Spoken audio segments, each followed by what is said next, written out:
There is a moment that every parent dreads.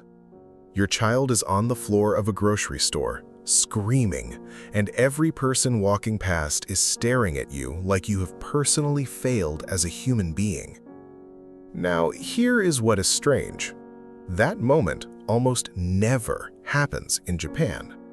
Not because Japanese children are different, not because Japanese parents are stricter or harsher, but because of something deeply woven into how they raise children from the very first year of life.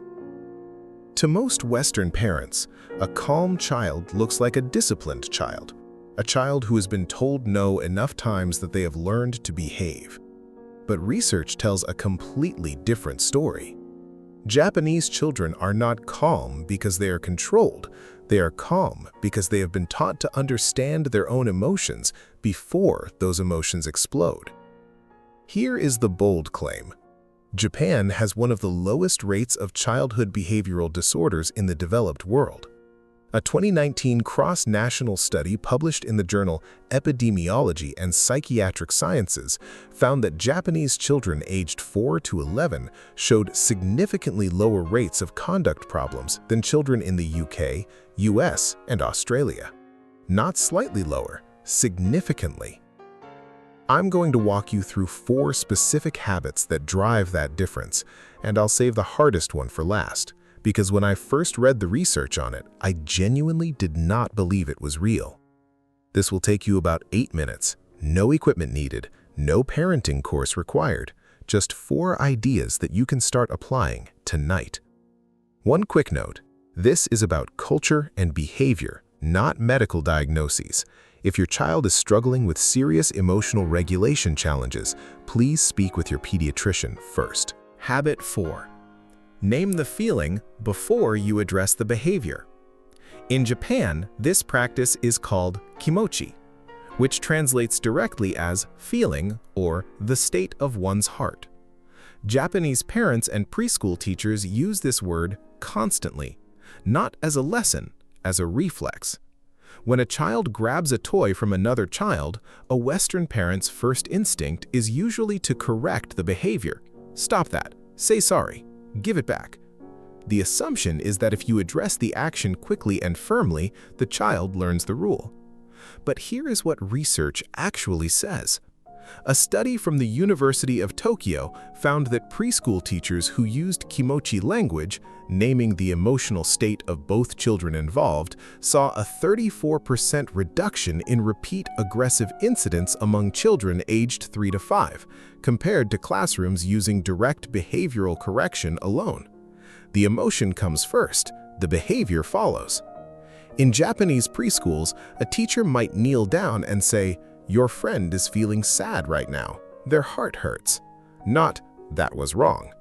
The child is being asked to see another person's inner world before they are asked to change their behavior. Here is what I find fascinating. Western discipline is largely about consequences. Japanese emotional education is largely about awareness. One teaches a child what not to do, the other teaches a child why people feel the way they feel. Those are completely different skills. And the second one scales for life in a way the first one simply does not.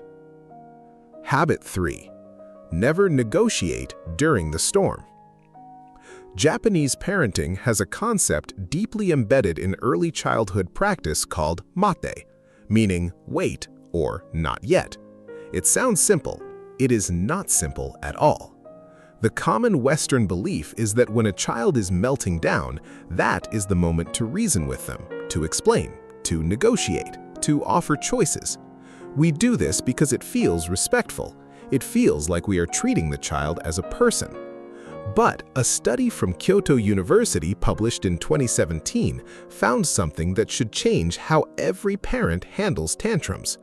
When children aged 2 to 6 are in a state of emotional flooding, meaning their cortisol and adrenaline levels are elevated, their prefrontal cortex, the part of the brain responsible for logic and decision-making, is functionally offline. Reasoning with a flooded child is not respectful. It is neurologically pointless. Japanese parents are taught, formally through community parenting groups called Oyako Kyoshitsu, meaning parent-child classrooms, to wait, to stay physically close, to say almost nothing, to let the storm pass before any conversation begins. In Finland, a similar approach is standard in early childhood education. In the West, silence during a tantrum is read as ignoring the child. In Japan and Finland, it is understood as the most respectful thing you can do. You are giving the child's brain time to come back online. Here is my opinion. We have confused talking with connecting. Sometimes the most powerful thing you can offer a dysregulated child is your calm, quiet presence. No words, just you, close, steady, and not afraid of their feelings. The next two habits are where it gets harder, and the last one is the one most Western parents push back on the most. Habit 2. Let them experience discomfort on purpose. In Japan, this is called shiza ni makaseru, which translates roughly as leave it to nature or let natural consequences teach. It is not neglect. It is a philosophy of deliberate, loving restraint. The Western instinct when a child is struggling is to help immediately. A child is frustrated with a puzzle, we reach over. A child falls in the playground, we rush in. A child is cold because they refused a jacket, we run back to the car and get it anyway. Every one of those instincts comes from love, and every one of them quietly teaches the child that discomfort is an emergency that someone else will solve. Researchers at Hokkaido University studied 200 children aged 5 to 8 over 3 years and found that children whose parents consistently allowed natural consequences without rescuing or redirecting showed measurably higher frustration tolerance and emotional recovery speed by age 8. They did not just cope better, they recovered faster. The gap between feeling upset and feeling okay again was significantly shorter. In rural Japan, young children walk to school alone in groups from as early as age 6. In most Western cities, that idea feels alarming. In Japan, it is understood as the beginning of building a child's trust in their own capability. Here is what I find fascinating. We think we are protecting children from discomfort, but what we are actually doing, without meaning to, is protecting them from the very experiences that build resilience.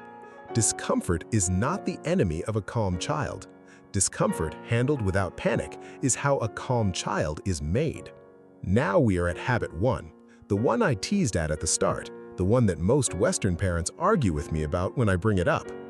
Habit 1. Do not praise your child for the outcome. Do not praise them at all in the way you think you should. This is the concept of meiwaku and its counterpart in child development philosophy, the deliberate withholding of outcome-based praise. Japanese parents and teachers rarely say, "You are so smart." They rarely say, "That was amazing." What they say instead is, "You worked hard on that," or simply they say nothing and they not. The Western belief is that praise builds confidence, that telling a child they are brilliant, talented, or exceptional is an act of love that sets them up for success. Carol Dweck's research at Stanford University, which studied over 400 children aged 10 to 12, found the opposite.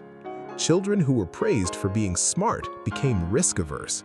They avoided challenges where they might fail and look less smart. Children praised for effort sought out harder challenges. They were more resilient after setbacks. They scored significantly higher on follow-up tests than the praised for ability group. Japanese culture understood this before the research confirmed it. There's a phrase, deru kui wa utareru, meaning the nail that sticks up gets hammered down. It is often misread as a pressure to conform, but in early childhood it functions as protection from the fragility that comes with being told you're exceptional. Here is my personal admission. This is the habit I find hardest. I catch myself wanting to say that was incredible every time my child does something that moves me. The urge to pour praise on them feels like love. Pulling that back, replacing it with, "You really stayed with that, didn't you?"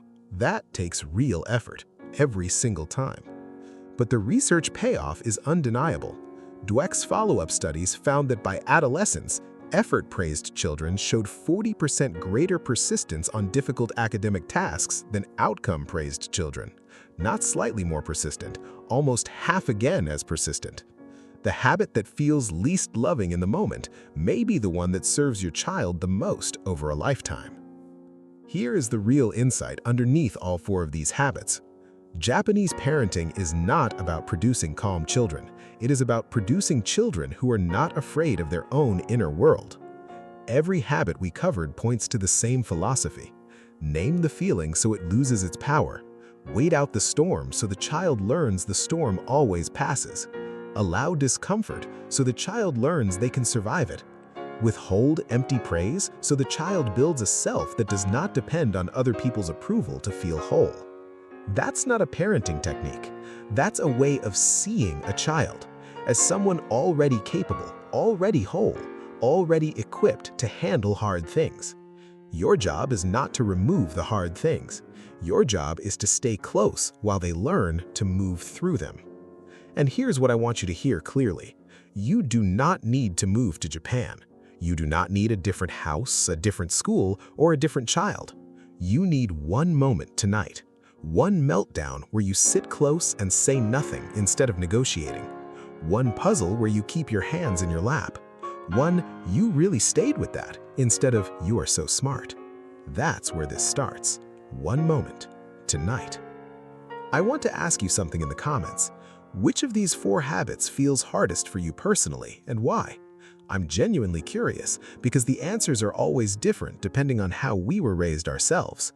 Next week, I'm looking at another culture that has been quietly raising some of the most emotionally resilient children on the planet, and the answer might surprise you.